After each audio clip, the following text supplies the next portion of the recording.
یہ سورہ اعراف آیت نمبر 26 پارہ نمبر 8۔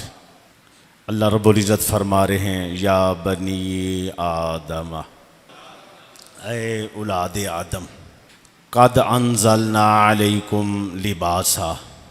ہم نے آسمانوں سے لباس کو نازل فرمایا، لباساً یواری سوآتکم،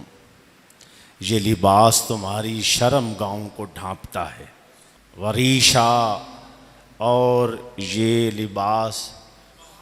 زینت دیتا ہے،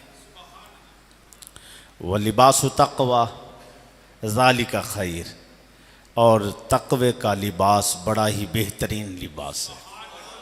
ہم نے کہاں سے کہاں تک اپنے جسم کو مرد نے چھپانا ہے، وہ ناف سے لے کر گھٹنوں تک فرض ہے، گھٹنے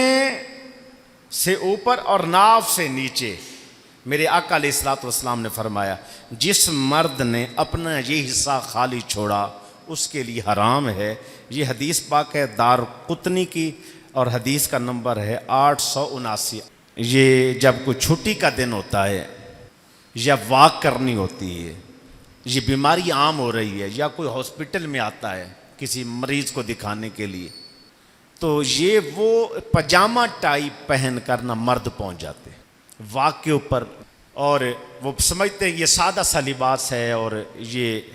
اس میں کوئی مسئلہ نہیں ہے، زیادہ تکلیف نہیں اٹھانی پڑتی، یہ کیجول سا ہے تو یہی پہن لیتے۔ تو یہ جو اس انداز کے اندر کوئی پہنے گا جس کے گھٹنے ننگے ہو جائیں اور جس کی ناف ننگی ہو جائے، جس کی نگاہ اس پر پڑی اس کو بھی زنا کا گناہ۔ جیسے کسی جسم کا وہ حصہ جو ہم چھپا کر بیٹھے ہیں،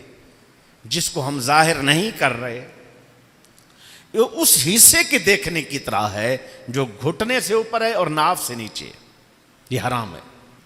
اور زنا کا گناہ ہے۔